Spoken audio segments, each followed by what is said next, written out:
This Torah class is brought to you by TorahAnytime.com.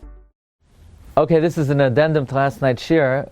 We discussed the proper pronunciation of the word Yissachar, which ultimately is the proper pronunciation.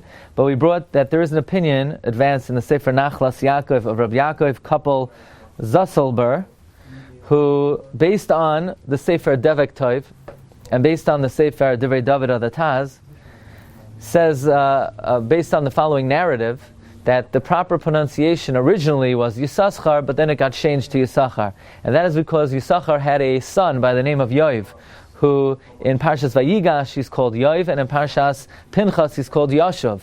And the question was, where did Yoav get the extra Shin from? So the Devek Tov brings, and the Taz brings in the Divrei David, and the truth is, Tosfos says this.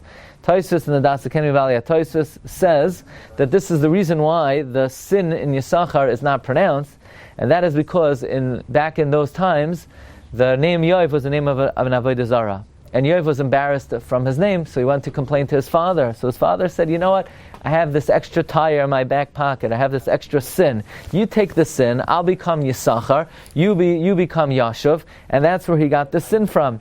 Based on this narrative that's quoted in Tosfos, the Devek Tov, and the Taz, the Nachlas Yaakov says that the correct minhag would be to read it Yissaschar until you get to Parshas Pinchas when Yoav becomes Yashuv, and that we discussed at length last night. But the question we just want to mention today, an interesting point, is if Yoav was embarrassed from his name Yoav because of his name of Avodah Zarah, why did Yissachar give him the extra sin specifically?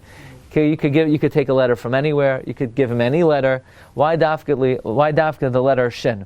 So, most amazingly, we all know that it says about our tefillin, Shel Rosh, V'ro kol amei aretz, and all the nations of the world will see, V'yaro kol amei aretz, ki shem Hashem nikra alecha v'yaro mimeka. When the nations of the world see that the name of God is upon you, they'll be afraid of you. The Gemara darshans, elu tefillin shel Rosh. So we understand that the tefillin Shel Rosh represent and reflect the name of Hashem. Now, how do the Tefillin Shel Rosh represent the name of Hashem? So most would say, you know how? Because you have the Shin engraved on the bias, you have the Dalet on the knot, and then you have the Yud on the Kesher, the Tefillin Shel Yad. But that's the Tefillin Shel Yad. Most of it's on the Rosh. So that's why we say the name of God is on the Rosh. But the Beis Yosef says a completely different pshat. The Beis Yosef in Arachaim Siman Lamed Beis, he brings in the name of the Ri Alexandruni that the reason why God's name is considered to be reflected on Tefillin Shel Rosh is because the entire name is on the Tefillin Shel Rosh. How is the entire name on the Tefillin Shel Rosh? Because the gematria of Yud Kei Vav Kei, Ba'at Bash, is Shin. 300. How's that? Well, we'll take it easy. First, the Hey. The Hey equals 90, right? In the system of the Atbash, where you transpose the first letters for the last letters of the Aleph Beis, so a Hey is a Tzadi, that's 90. So there are two 90s, there are two Heys, that's 180. A Vav is a Pei, right? A Vav becomes a Pei, which is 80. So 180 plus 80 is 260.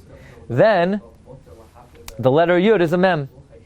The letter Yud is a Mem, that's 300. So the letter Shin itself is the Yud Kei Vav Kei, is the name of God.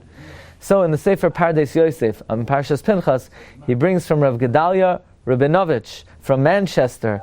That's the reason why when Yoav was upset that his name was the name of Avodah Zarah, Yissachar Dafka gave him the letter Shin, because Yissachar was saying, you're not happy with your name, you feel your name is a desecration of the name of God, I will give you the name of God. The name of God is the Shin, which we wear on our tefillin, which actually represents all four letters of the Yud Kei Vav Kei. Okay, Rabbi Yissai, wishing everyone an amazing day. You've just experienced another Torah class brought to you by TorahAnytime.com.